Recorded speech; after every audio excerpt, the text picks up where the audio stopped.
Nuestra guerra es la única en la que los ricos que fueron a ella salieron más ricos. Esto fue lo que dijo Franco en un discurso pronunciado en Lugo en 1942 y resume a la perfección lo que fue el golpe de Estado del 18 de julio, porque los golpes se dan para que algunos se forren. Durante años nos han querido vender que aquel golpe fue una lucha fratricida de hermanos contra hermanos, una lucha para defender a la España de la anti-España. Una gran mentira histórica con la que quisieron ocultar que aquello fue una guerra provocada por los poderosos para poder seguir manteniendo sus privilegios. Un pelotazo camuflado como alzamiento, eso sí, bendecido por la Santa Madre Iglesia. Ese es el tema central del libro Franquismo, Sociedad Anónima, S.A., un estudio sobre la responsabilidad moral y judicial de unas élites que se lucraron al calor de la dictadura y que siguen lucrándose después, ya en democracia. Apellidos ilustres que hoy siguen controlando los consejos de administración de empresas bien conocidas, que están en los medios de comunicación sembrando doctrina y que habitan también en los partidos políticos. Sacar a la luz esta historia del privilegio en España implica tener mucho coraje y conciencia de clase. Y ambas cosas las tiene nuestro invitado de esta noche, Antonio Maestre. Una de las cuestiones que yo abordo en el libro precisamente es cómo la guerra fue una guerra de clases, absolutamente, es decir, sin hacer una enmienda a la historiografía que ha tratado los orígenes de la guerra, pero también es un componente de clase muy importante, que tiene que ver con lo que has contado tú al principio en la introducción, tiene que ver con esa pervivencia del statu quo, de los privilegios de todas estas familias, que lo que hacían con financiando el golpe de Estado era mantener sus privilegios y que no fuera más allá ponerlos en duda. Y eso que la República tampoco en ningún caso puso en duda de manera eficiente, de manera real, ¿no?, estos privilegios, ¿no? Pero hasta distribuyó, pero no cambió la estructura. No cambió para nada, es decir, en verdad era un poco un fantasma que no llegó, es decir, en ningún caso, ¿no?, ni siquiera la reforma agraria. Pero sí es cierto que se dio el golpe para que esos privilegios se mantuvieran. Y fueron todas estas familias,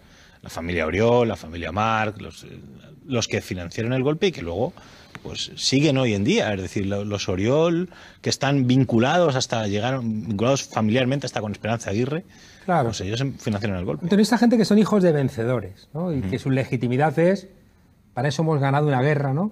Tengo la sensación, por los ataques que ha recibido recientemente, que lo último que les ha dado miedo y que no han podido controlar ha sido ETA, ¿no? Porque Podemos les ha dado miedo, pero manzaron las cloacas y la policía política. Podemos, Izquierda Unida, tuvieron 6 millones de votos, los ataques lo convirtieron en 3 millones de votos, pero siempre tienen como el fantasma, ¿no?, de ETA, que parece que la necesitan para poder activar su miedo. Fíjate, yo lo que creo, sobre todo, más que sí, eso es cierto, ¿no?, necesitan la presencia de un monstruo, ¿no?, para intentar pues, que su relato no caiga, ¿no? Pero sobre todo lo que más les molesta es que haya gente que se atreva a pervertir ese relato que ellos han construido, independientemente. En un artículo que escribí el otro día en el diario hablaba precisamente de Juan Díaz Fernández, ¿no?, que era un periodista y escritor magnífico de los años 30, ¿no?, que está injustamente olvidado, y hablaba precisamente de eso, de que lo que más le molesta a la carcunda, ¿no?, a toda esta ola reaccionaria de Carlos Cano. Sí, es que gente como yo, gente pueda pervertir y se atreva a tener un lugar en el que poder opinar sobre ciertos elementos de la historia de nuestro país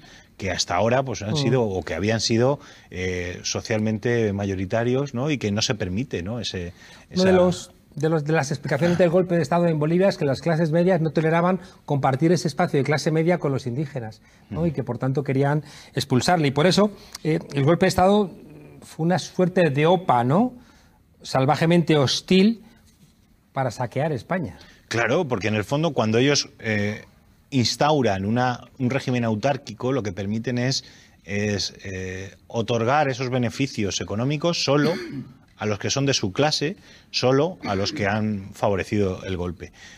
Precisamente por eso hay casos en los que para montar un negocio necesitaban un certificado de buena actitud política, que obviamente solo conseguirían los que habían sido afines al régimen, ¿no? Lo que consiguen es esos elementos que ellos tienen de perpetuarse y de evitar que haya un ascenso social o que otras clases puedan ascender o ocupar unos lugares de representación que hasta el año 31 estaban únicamente en manos de sus familias, pues lo que consiguieran es esos elementos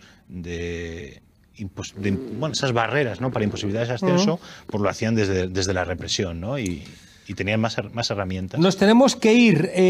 Me llama la atención, te lo comentaba antes, cómo han tenido que blanquear. Juan March, que fue un extraperlista, fue un financiador del golpe de Estado, creó un centro de estudios sociales para que profesores de ciencias políticas y ciencias sociales en general, ¿no?, de alguna manera lavasen, ¿no?, el pasado de ese tipo que fue un sinvergüenza y un tipo que conspiró contra la democracia. Y otra de las cuestiones fundamentales es que estos que se lucraron con el régimen autárquico son los principales valedores del liberalismo económico. De hecho, uno de ellos, que es Ignacio Villalonga, que fue uno de los que financió el golpe, creó a través de la Fundación Villalonga, publicó en España todas las obras de von Mises, de Hayek, todas las obras de la escuela austriaca de liberalismo. Es decir, ahora que ellos se lucraron gracias al régimen, propugnan que el liberalismo económico es lo mejor, cuando con el liberalismo económico que de verdad propugnan no se hubieran enriquecido.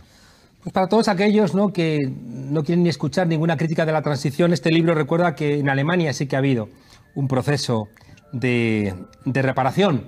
Y se han pagado muchos millones de euros a aquellas personas que fueron obligadas, bueno, pues a realizar trabajo esclavo, a las que le robaron sus bienes, algo de lo que aquí no se puede ni hablar y que algunos historiadores, cuando se planteó, se reviraron, como Santos Juliá, ¿no?, el recientemente y tristemente fallecido, pero de repente se fueron para el otro lado porque dijeron, no, cuidado, no nos pasemos, no exijamos demasiado, ¿no? Sí, sobre esos intelectuales de consumo, José María Fortes, el profesor de la Universidad de Granada, ya ha hablado mucho y muy bien, ¿no?, sí, de ellos.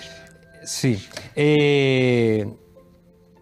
Dices en el libro, y creo que es justo, que los hijos no son responsables de los pecados de los padres, pero tampoco tienes por qué comerte los dulces que te han dejado si están manchados. Claro, y sobre todo que hacer un proceso de reparación, aunque sea moral, es algo que dignifica no solo a esas familias y a los que han recogido ese beneficio, sino por ampliación, ¿no?, a toda la sociedad. Por lo tanto, es un proceso que debemos construir previamente con un proceso de conciencia colectiva. Antes de conciencia. ¿Tiene algo que ver todo esto con las dificultades al gobierno de PSOE y Unidas Podemos? Obviamente las élites económicas, si se empiezan esos procesos de reparación, pues se les tiene que poner en el foco. Este libro precisamente lo que busca es que ese debate empiece a aflorar y la reparación, las resistencias a esa reparación no son políticas o sociales, sobre todo son económicas. Entonces, cuando dejemos de hablar de lo simbólico y hablemos de lo concreto, pues pero tú no estás en ninguna tertulia donde no haya por lo menos dos personas que representan a la extrema derecha.